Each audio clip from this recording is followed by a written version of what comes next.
for having me out. Thank you. Henry, good job. Thank you. Dr. Montoya. All right, how y'all doing? So good to see you. This could not be more important, and it could not be more possible thanks to the commitment that everyone here is making. Beto O'Rourke doesn't sound like the guy you'd think could win Texas. No twang, no moderation, just sweeping rhetoric about the right moment. I think that we, Texans, are the answer to the fear, the anxiety, this smallness that seems to dominate right now. He was born and raised in El Paso, but the rest of his bio is pretty unusual. God's gonna stand out. God's gonna stand out. O'Rourke played bass in a punk band, rode crew, and graduated with an English lit degree from Columbia. Oh, and he was arrested twice on burglary and drunken driving charges, though never convicted, before starting a web design company and serving 3 terms in Congress. But there's one clear Texas characteristic O'Rourke does have: big-time confidence against all odds. A Democrat hasn't won statewide in Texas since '94. Democrat hasn't won Senate since 1988. What are you doing? Why do you think you're different? I don't know that I'm different, actually. I think Texas is going to do something really important for the country this year. We are running a campaign unlike any that Texas has ever seen, and perhaps unlike any the country's ever seen. No PACs. It is really just the people of this state who I am visiting, listening to, understanding, and fighting for that will make the difference. Thanks again. Thank you very much. It's expensive to run a statewide race in Texas. So much so that Democrats focus only on the state's most populous counties, where they hold a clear advantage.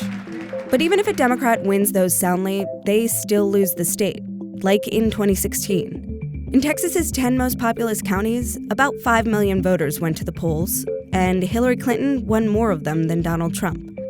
But she still lost, because Trump blew her out in the rest of the state. So O'Rourke is ignoring conventional wisdom and campaigning in each of Texas's 254 counties. That's what brings him to Archer County, which went 88% for Trump in 2016. Can kind of address where Congress is and the farm bills and such? Yesterday, I had a student who had a total meltdown thinking about a school shooting. How can we force the president to enforce the sanctions against Russia that were so overwhelmingly passed through the legislative branch? You have to wonder if he is in some way compromised or if he has some other agenda that he has not shared with this country. It's the first of 7 stops across Trump country that O'Rourke has scheduled for the day. Why go to these small towns where, there's maybe a couple thousand voters, if anything, and talk to them? Is that really how you're going to win the whole state of Texas? I think it's key to being able to serve the whole state of Texas. And I don't know if I'm going to win more votes than the last Democrat who ran in those counties. But I know that not enough Democrats have been showing up in those counties in the first place. And they haven't been reflecting the needs of those counties. One thing O'Rourke's not doing is tailoring his message for his audience. I was about your age when John Tower took the state of Texas red. I got a good hunch that you're going to take it blue this time. In Brown County, he touted his support for gun control. I co-sponsored the assault weapons ban. In Parker County, he was unapologetically pro-choice. I believe in a woman's right to choose. It's not clear that rural Texas will give a Democrat credit just for showing up, when he shows up with positions they oppose. Even some of O'Rourke's supporters are skeptical. What I want is to share something. I think it's a concern for almost everybody here. It's a Democrat, and how do we reach moderates that are undecided, unsure? I will work with anyone, anywhere, anytime to move this country's agenda forward. And as you can tell by my answer to the question about gun safety, or talking about universal health care, or ending the federal prohibition on marijuana and the war on drugs, I will say what needs to be said. I won't try to tack to the middle. There's no good polling data yet on a Cruz-O'Rourke matchup. O'Rourke has been outraising the incumbent by 3-1 in the first month and a half of the year. But he still faces long odds against Cruz, who has way more money in the bank. The thing is, a loss this November might still be a win for Texas Democrats if O'Rourke keeps it close.